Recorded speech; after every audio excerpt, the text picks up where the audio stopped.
अस्सलाम वालेकुम स्टूडेंट्स, आपकी जो इनऑर्गेनिक केमिस्ट्री की लैब है 531 उसमें अब हम स्टार्ट कर रहे हैं क्वालिटेटिव एनालिसिस। और आपको पहले भी बताया गया था कि क्वालिटेटिव एनालिसिस में आपके पास एक अननोन सब्सटेंस होता है जिसके बारे में आप इंफॉर्मेशन हासिल करते हैं by doing different chemical and physical test. तो यहाँ पे जो क्वालिटेटिव एनालिसिस आप करेंगे वो डिफरेंट सॉल्ट्स के मिक्सचर जो आपको दिए जाएंगे उनकी क्वालिटेटिव एनालिसिस परफॉर्म करेंगे। जो मिक्सचर आपको प्रोवाइड किया जाता है वो 3 सॉल्ट्स का मिक्सचर होता है। ठीक है, सॉल्ट हमें पता है कि उसके 2 पार्ट्स होते हैं, पॉजिटिव पार्ट और नेगेटिव पार्ट। जो पॉजिटिव पार्ट है या जिसे आप कैटाइन भी कहते हैं वो बेस की तरफ से आता है। जैसे कि अगर सोडियम क्लोराइड की एग्जांपल लें तो उसके अंदर जो सोडियम आयन है वो सोडियम हाइड्रोक्साइड की तरफ से आ रहा है और जो क्लोराइड आयन है वो हाइड्रोक्लोरिक एसिड की तरफ से आ रहा है। तो जो पॉजिटिव पार्ट होते हैं सॉल्ट के वो बेसिक रेडिकल कहलाते हैं और जो नेगेटिव पार्ट हैं वो एसिडिक रेडिकल्स कहलाते हैं। बेसिक रेडिकल्स को आप कैटाइंस भी कह सकते हैं और एसिडिक रेडिकल्स को आप एनाइंस भी कह सकते हैं। जो मिक्सचर आपके पास होगा उसके अंदर 3 सॉल्ट्स आपको मिक्स करके दिए जाते हैं। इसकी वजह से उसके अंदर 3 कैटाइंस और 3 एनाइंस या 3 एसिडिक रेडिकल और 3 बेसिक रेडिकल्स मौजूद होते हैं। तो जो मिक्सचर के आप एनालिसिस करेंगे क्वालिटेटिवली उसमें सबसे पहले आप उसको प्रिलिमिनरी टेस्ट के ज़रिए एनालाइज करते हैं। प्रिलिमिनरी टेस्ट क्या होंगे कि आप इनिशियली उस सॉल्ट को जज करते हैं कि उसमें आपको कुछ हिंट मिल जाती है कि कौन कौन से रेडिकल्स मौजूद होने के चांसेस ज़्यादा हैं। ठीक है, तो प्रिलिमिनरी टेस्ट में आपके पास state, colour, odour, solubility, flame test और ड्राई टेस्ट हैं।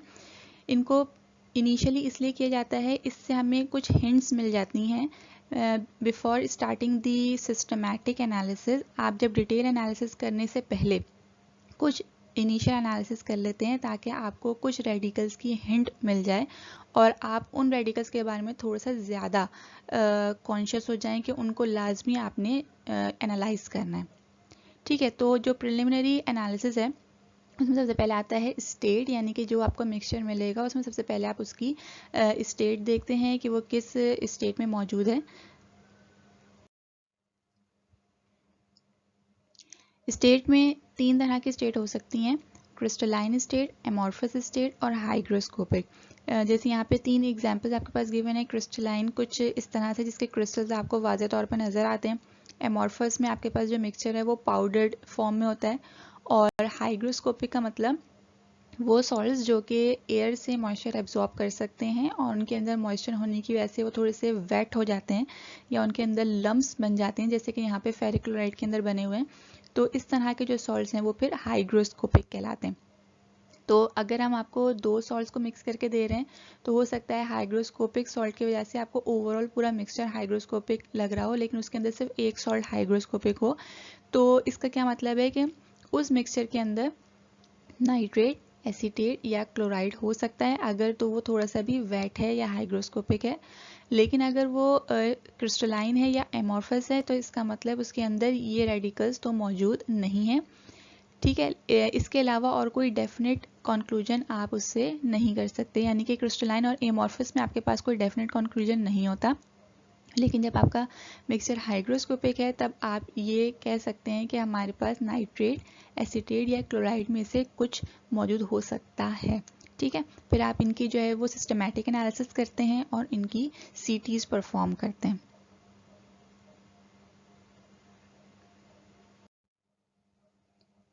ओके, नेक्स्ट जो preliminary examination that is colour. Mixture के कलर को देख के आप क्या इन्फॉर्मेशन हासिल कर सकते हैं। मिक्सचर के कलर को देख के आपको बेसिक रेडिकल्स के बारे में कुछ हिंट मिल जाती है, क्योंकि बेसिक रेडिकल्स जिसके अंदर ट्रांजिशन एलिमेंट्स भी आते हैं, हमें पता है कि transition elements different oxidation state पे डिफरेंट कलर प्रोड्यूस करते हैं और ज़्यादातर जो ट्रांजिशन एलिमेंट्स हैं वो कलर्ड होते हैं एक्सेप्ट जिंक एंड कैडमियम। तो अगर आपके मिक्सचर में कोई कलर रेडिकल मौजूद है उसके कलर के ज़रिए आप उसकी बारे में हिंट हासिल कर सकते हैं। अगर आपका मिक्सचर बिल्कुल कलरलेस है या वाइट है तो इसका मतलब जितने भी कलर्ड रेडिकल्स हैं जो कि ऊपर लिखे हुए हैं ये सारे एब्सेंट होने की आपको इन्फॉर्मेशन मिल जाती है। ये सारे आपके मिक्सचर में फिर नहीं होंगे अगर आपका मिक्सचर प्योर वाइट है। ठीक है, उसके अंदर कोई कलर मौजूद नहीं है।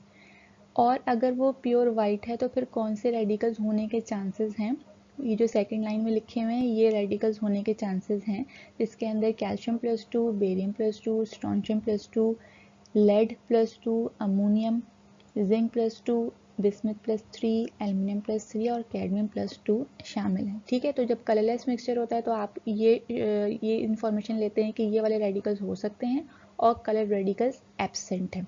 ठीक है, फिर अगर आपका मिक्सचर कलर्ड है तो वो कौन से कलर शो कर रहा है?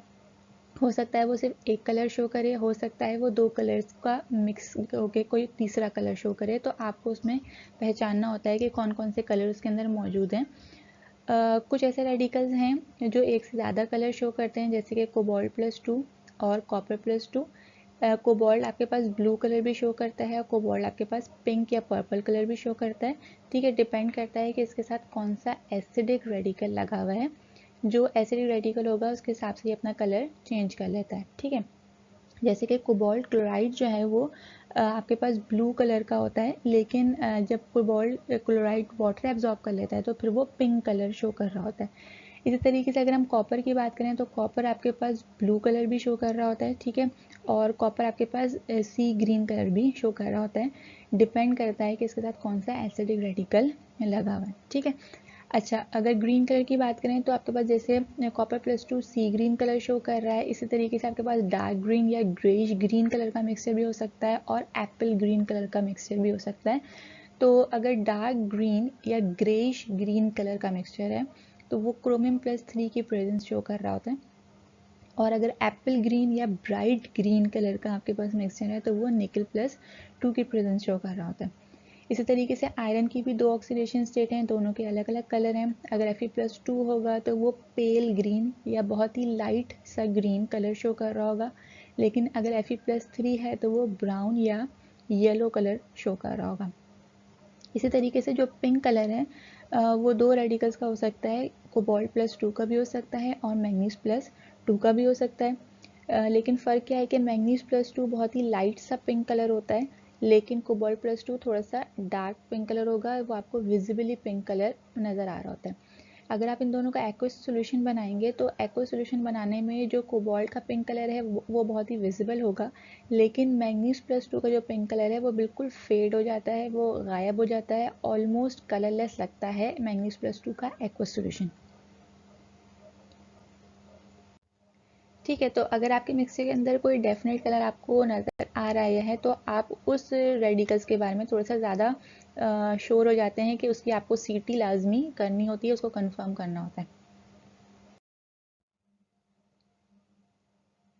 ओके, यहाँ पे आप देखिए कि डिफरेंट सॉल्ट्स के एक्वस सॉल्यूशंस दिखाए गए हैं। जिंक +2 की अगर बात करें तो जिंक +2 क्योंकि कलरलेस रेडिकल है तो इसका जो एक्वस सॉल्यूशन है वो बिल्कुल कलरलेस बना है। क्रोमियम +3 की अगर बात करें तो आपको बताया गया है कि ये बहुत डार्क ग्रीन या ग्रेइश ग्रीन कलर का होता है, जिसकी वजह से इसका एक्वस सॉल्यूशन भी बहुत डार्क कलर शो कर रहा है, जो कि ब्लैक लग रहा है लेकिन ये डार्क ग्रीन कलर या ग्रेइश ग्रीन कलर है। अगर आप कंपेयर करें मैग्नीज +2 को और कोबाल्ट +2 को तो दोनों ही पिंक कलर हैं, लेकिन मैग्नीज +2 का पिंक कलर ऑलमोस्ट कलरलेस लग रहा है, लेकिन जो कोबाल्ट +2 का पिंक कलर है वो बहुत विजिबल है। ठीक है, वो आपको नज़र आ रहा है। इस तरीके से अगर आप आयरन +2 को कंपेयर करें तो Fe+3 ब्राउन कलर शो कर रहा है और Fe+2 जो है वो बहुत ही पेल सा ग्रीन कलर शो कर रहा है। निकल +2 का बहुत ही ब्राइट ग्रीन कलर, जिसे आप एप्पल ग्रीन कलर भी कहते हैं, वो शो कर रहा है, और कॉपर +2 ब्लू कलर शो कर रहा है।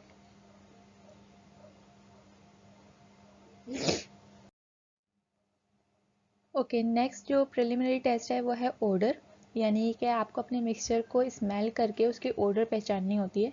तो ओडर के लिए आपके पास दो टाइप की ओडर हो सकती है, या तो विनेगर लाइक या फिर अमोनिकल। ठीक है, इसके लिए आप जो मिक्सचर आपको वायल में मिलता है उसको बहुत क्लोज करके स्मेल नहीं करना, उसको आप दूर से भी स्मेल करेंगे तो अगर विनेगर या अमोनिकल स्मेल होगी वो आपको आ जाएगी। विनेगर की जो स्मेल है वो जो घर में विनेगर यूज़ होता है, सिरका इस्तेमाल होता है, उसकी थोड़ी सी खट्टी सी स्मेल होती है, वैसी इस आपको एसीटेट रेडिकल की स्मेल आ रही होती है, तो उससे आप पहचान सकते हैं कि इसके अंदर एसीटेट रेडिकल हो सकता है। ठीक है, इसके अलावा जो अमोनिकल स्मेल है वो बहुत ही पंजेंट होती है, बहुत ही चुभती हुई होती है, तो उसको आपको इसलिए भी थोड़ा सा दूर से स्मेल करना होता है, क्योंकि अगर अमोनियम के कोई सॉल्ट मौजूद होंगे तो उसमें आपको अमोनिकल स्मेल आ रही होगी और वो बहुत ही पंजेंट होती है, इसलिए आप जो है उसको थोड़ा सा दूर से स्मेल करेंगे। ठीक है, तो बस यही दो स्मेल हैं। इसके अलावा अगर आपको कोई और स्मेल आ रही है तो उसका कोई डेफिनेट कंक्लूजन नहीं होता, या तो आपको विनेगर लाइक स्मेल आएगी एसीटेट रेडिकल की वजह से, या फिर अमोनिकल स्मेल आएगी अमोनियम रेडिकल की वजह से। ठीक है, इसके बाद आप उसकी जो आपका मिक्सचर होगा उसकी सॉल्युबिलिटी चेक करते हैं। सॉल्युबिलिटी बहुत ही इंपॉर्टेंट प्रिलिमिनरी टेस्ट है, जिसके अंदर आपको कुछ ऐसे रेडिकल्स इतने श्योर हो जाते हैं कि आप सॉल्युबिलिटी टेस्ट के बाद उनकी डायरेक्ट सीटी करके उनको कंफर्म कर लेते हैं। ठीक है, तो सॉल्युबिलिटी एक बहुत इंपॉर्टेंट प्रिलिमिनरी टेस्ट है जो आपको परफॉर्म करना होता है। सॉल्युबिलिटी का मतलब आपको ये देखना होता है कि आपका मिक्सचर वाटर सॉल्युबल है या नहीं, और HCl डाइल्यूट HCl में सॉल्युबल है या नहीं, यानी कि आपके पास दो सॉल्वेंट्स हैं, वाटर और डाइल्यूट HCl, जिसके अंदर आपको अपने मिक्सचर की सॉल्युबिलिटी चेक करनी है। किस तरीके से करेंगे? टेस्ट ट्यूब में आपने मिक्सचर लेना है, एक स्पैचुला, और उसके अंदर थोड़ा सा वाटर डालना है, यानी कि 1/4 आपकी टेस्ट ट्यूब बस वाटर से फिल हो, और फिर उसको आपने अच्छे तरीके से शेक करना है। ठीक है, उसको इतना शेक करें कि वो जितना हद तक डिज़ोल्व हो सके वो हो जाए।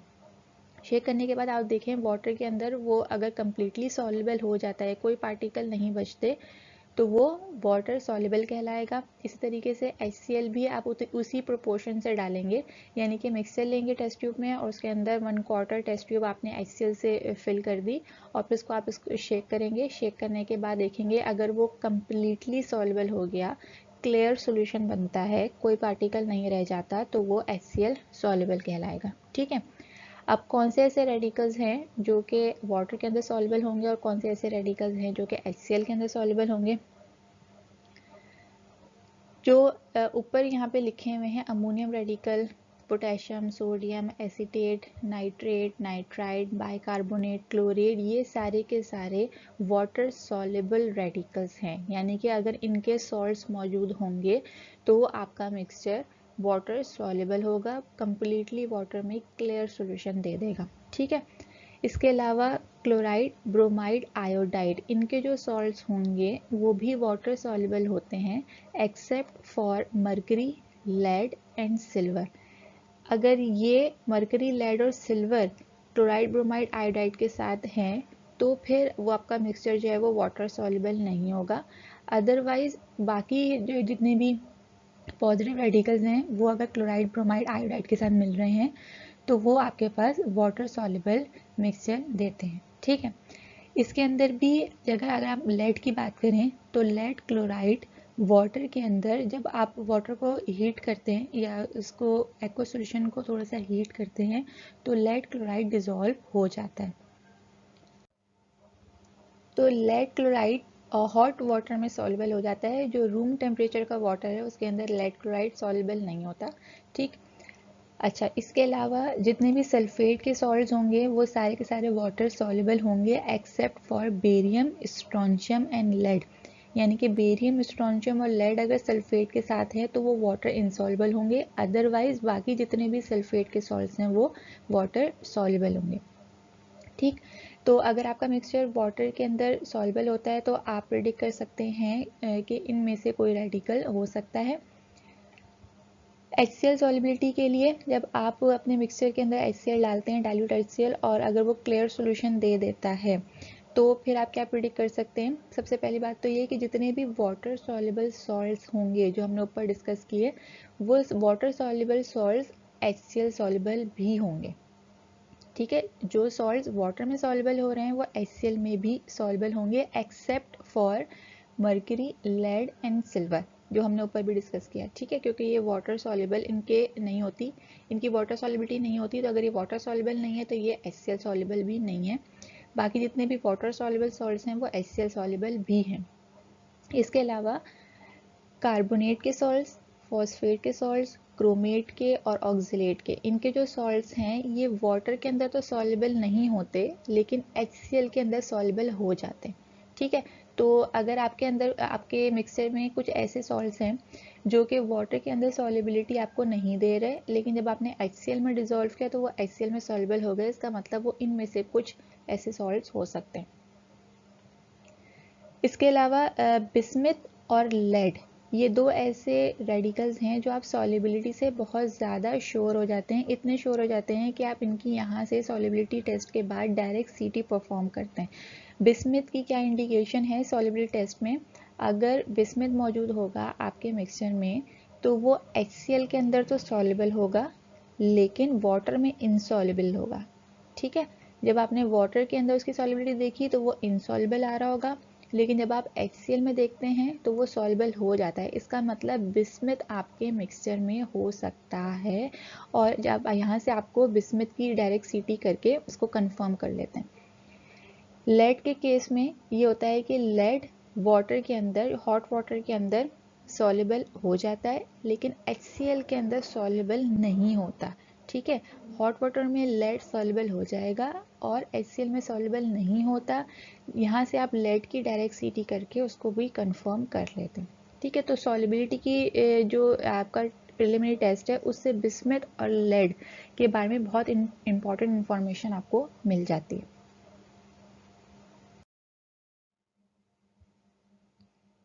ठीक है, बिस्मिथ और लेड की यहाँ पे विजुअल रिप्रेजेंटेशन दिखाई जा रही है सॉल्युबिलिटी टेस्ट की।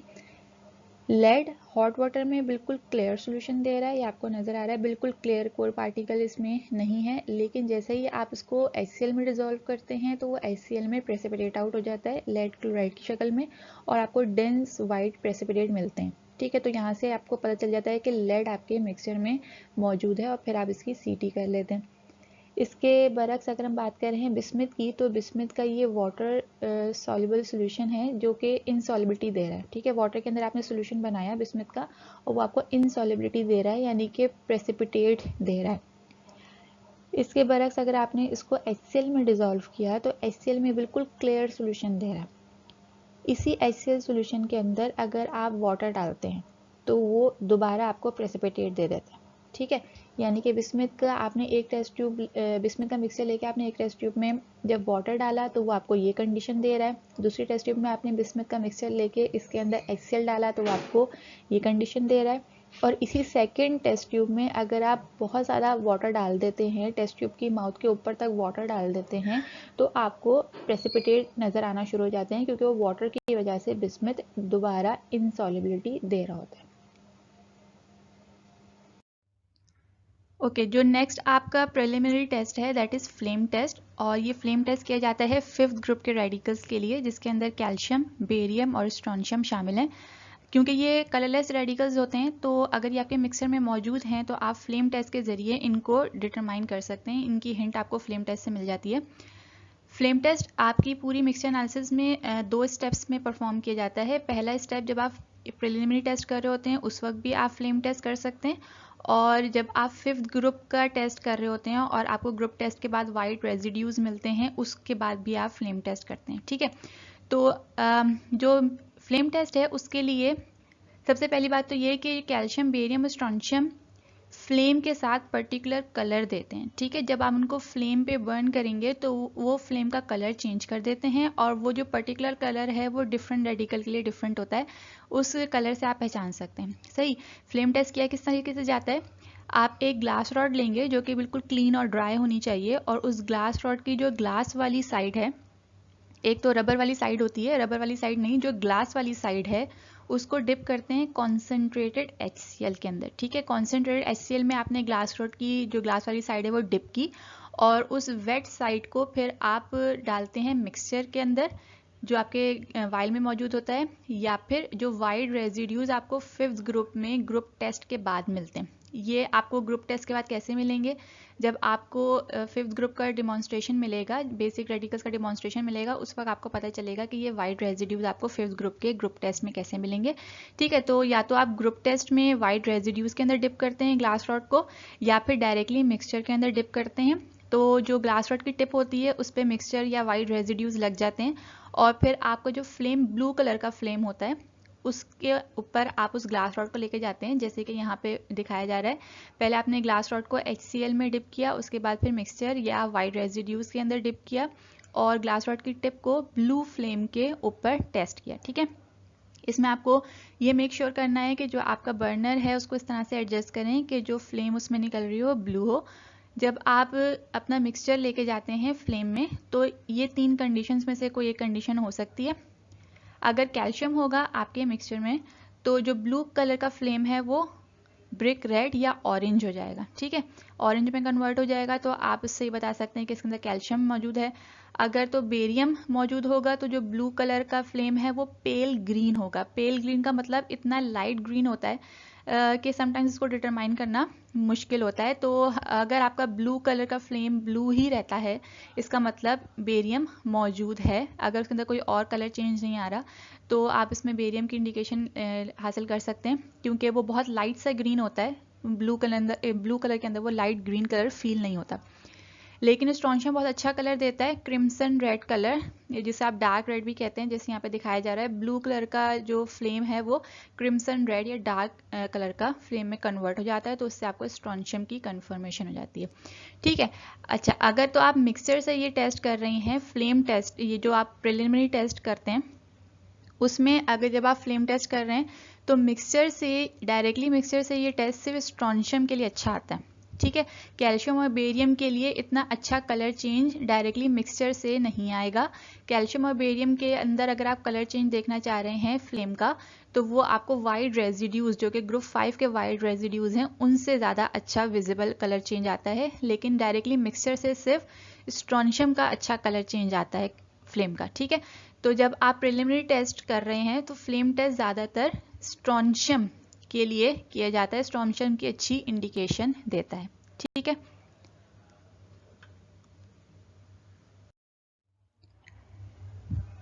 अच्छा, फ्लेम टेस्ट में जब आप ग्लास रॉड को HCl कॉन्सेंट्रेट HCl में डिप कर रहे हैं, तो वो इसलिए डिप कर रहे हैं कि ये जो कि कैल्शियम, बेरियम और स्ट्रॉन्शियम है, जब आप HCl के साथ इनको रिएक्ट करवाते हैं तो वो कैल्शियम क्लोराइड, बेरियम क्लोराइड और स्ट्रॉन्शियम क्लोराइड में कन्वर्ट हो जाते हैं। और इन मेटल्स के जो क्लोराइड हैं वो वॉलेटाइल नेचर के होते हैं। वॉलेटाइल नेचर का मतलब जब आप इनको फ्लेम टेम्परेचर प्रोवाइड करते हैं तो वो गैसेस में कन्वर्ट हो जाते हैं, और गैसेस में कन्वर्ट होने की वजह से वो उस फ्लेम का जो कलर है वो चेंज हो जाता है। ठीक है, तो इस वजह से आप अपनी ग्लास रॉड को कॉन्सेंट्रेटेड HCl में डिप करते हैं, ताकि आपके जो कैल्शियम, बेरियम, स्ट्रॉन्शियम है वो क्लोराइड में कन्वर्ट हो जाएं और फिर वो वॉलेटाइल हो जाएं, जिसकी वजह से वो आसानी से गैसेस में कन्वर्ट होके फ्लेम का कलर चेंज दे सके। ओके, जो लास्ट आपका प्रिलिमिनरी टेस्ट है दैट इज ड्राई टेस्ट, और ये किया जाता है अमोनियम रेडिकल के लिए और नाइट्रेट के लिए। अमोनियम बेसिक रेडिकल है, नाइट्रेट एसिडिक रेडिकल है। ड्राई टेस्ट आपको कंपलसरी करना होता है, क्योंकि अगर अमोनियम आपके मिक्सचर में मौजूद है तो वो सिर्फ ड्राई टेस्ट से ही डिटरमाइन भी होता है और कंफर्म भी होता है, यानी कि अमोनियम का कंफर्मेशन टेस्ट भी ड्राई टेस्ट के अंदर ही है। ठीक है, तो आपको मैंडेटरी है कि आप हर मिक्सचर में ड्राई टेस्ट करें फॉर अमोनियम। ठीक है, और नाइट्रेट के लिए आप ड्राई टेस्ट से नाइट्रेट की हिंट हासिल करते हैं, और अगर यहाँ पे आपको कुछ हिंट मिलती है तो फिर आप नाइट्रेट के ग्रुप में जाकर उसका ग्रुप टेस्ट भी करते हैं और फिर उसका जो कंफर्मेशन टेस्ट है वो भी करते हैं। ठीक है, ड्राई टेस्ट के लिए सबसे पहले आपके पास जो टेस्ट ट्यूब होगी वो वॉश और ड्राई होनी चाहिए। ठीक है, वॉश और ड्राई टेस्ट ट्यूब के अंदर आप मिक्सचर लेते हैं डायरेक्टली, एक स्पैचुला या 2 स्पैचुला, उसके अंदर सोडियम हाइड्रोक्साइड का सोल्यूशन जो आपको बना हुआ मिलता है वो थोड़ा सा ऐड करते हैं और उसको स्ट्रांगली हीट करते हैं। ठीक है, स्ट्रांगली हीट करने का मतलब ये कि उसमें से जब गैस इवॉल्व होनी शुरू हो जाए उस वक्त तक इसको हीट करें। ठीक है, गैस क्योंकि कलरलेस गैस होती है, वो अमोनिया गैस होगी, तो जब वो गैस के फ्यूम्स आपको निकलते हुए नज़र आए तब आप उस गैस का नेचर चेक करते हैं कि वो बेसिक नेचर की है या नहीं। अगर वो अमोनिया गैस होगी तो वो बेसिक नेचर की होगी, और उसके लिए आप रेड लिटमस पेपर लेते हैं जो कि पहले से मॉइस्ट होना चाहिए, यानी कि रेड लिटमस पेपर के ऊपर आप 1-2 ड्रॉप वाटर के ऐड करके और फिर उसको टेस्ट ट्यूब की माउथ के करीब लेके जाते हैं। माउथ से टच नहीं करते, सिर्फ उसके करीब लेके जाते हैं, क्योंकि आपने इस टेस्ट ट्यूब के अंदर सोडियम हाइड्रोक्साइड ऐड किया है जो कि बेसिक नेचर का होता है। अगर तो आप इस लिटमस पेपर को माउथ से टच कर देंगे तो वो सोडियम हाइड्रोक्साइड की वजह से ब्लू हो रहा होगा, तो आपने टच नहीं करना, आपने सिर्फ लिटमस पेपर को टेस्ट ट्यूब के माउथ के करीब लेके जाना है। टेस्ट ट्यूब में से जो गैस इवॉल्व हो रही है वो उस लिटमस पेपर को अगर ब्लू कर रही है, इसका मतलब वो अमोनिया गैस है और यहाँ से आपके पास अमोनियम कंफर्म हो जाता है। इसको मज़ीद कंफर्म करने के लिए आप एक ग्लास रॉड लेते हैं और उसको कॉन्सेंट्रेटेड HCl के अंदर डिप करके उसको भी उसी टेस्ट ट्यूब की माउथ के करीब लेके जाते हैं। अगर वो अमोनिया गैस होगी तो वो इस HCl से रिएक्ट करके अमोनियम क्लोराइड के वाइट फ्यूम्स प्रोड्यूस करेगी, ठीक है, डेंस वाइट फ्यूम्स प्रोड्यूस होना शुरू हो जाएंगे, तो उससे भी आपके पास अमोनियम कंफर्म हो जाएगा, ठीक है। तो यहाँ पे जो आपका अमोनियम है वो कंफर्म हो जाता है। दूसरा जो रेडिकल है वो है नाइट्रेट।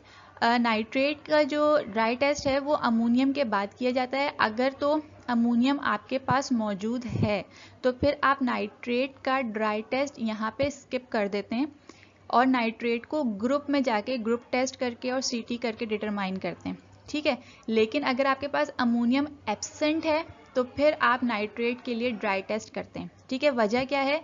क्योंकि नाइट्रेट का भी जब आप ड्राई टेस्ट करते हैं तो उससे भी अमोनिया गैस निकलती है और आप उसको टेस्ट करते हैं। तो अगर आपके पास ऑलरेडी अमोनियम मौजूद है, अमोनियम की पहले आप अमोनिया गैस सारी इवॉल्व कराएंगे, उसे ख़त्म करवाएंगे, उसके बाद फिर आप उसके अंदर एल्यूमिनियम पाउडर डालेंगे ताकि नाइट्रेट की वजह से अमोनिया गैस इवॉल्व हो और फिर आप उसको टेस्ट करें, तो ये बहुत टाइम कंज्यूमिंग हो जाता है, ठीक है। और इसमें थोड़ा सा डाउट रहता है। अमोनियम का क्योंकि कोई ग्रुप टेस्ट या CT नहीं है, और वो क्यों नहीं है वो आपको जब बेसिक रेडिकल का डिमॉन्स्ट्रेशन मिलेगा उसमें आपको बता देंगे कि अमोनियम को आप ग्रुप टेस्ट में और CT करके क्यों नहीं डिटरमाइन करते और यहीं पे क्यों कंफर्म कर लेते हैं, ठीक है। तो इस वजह से अमोनियम का तो ड्राई टेस्ट करना लाजमी है अगर तो वो मौजूद हो तो। लेकिन नाइट्रेट का अगर आप ड्राई टेस्ट यहाँ पे स्किप भी करते हैं तो आपके पास नाइट्रेट का ग्रुप मौजूद है।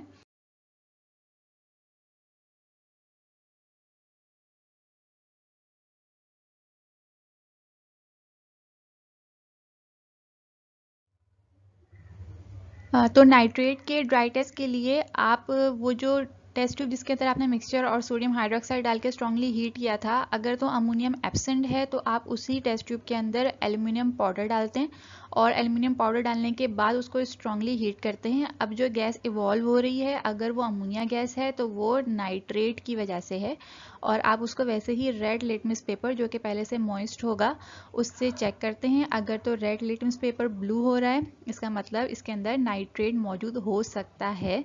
इससे आपको यहाँ पे हिंट मिल जाती है, फिर आप नाइट्रेट के ग्रुप में जाके और उसको कंफर्म कर लेते हैं, ठीक है। तो ये आपके सारे प्रिलिमिनरी टेस्ट थे।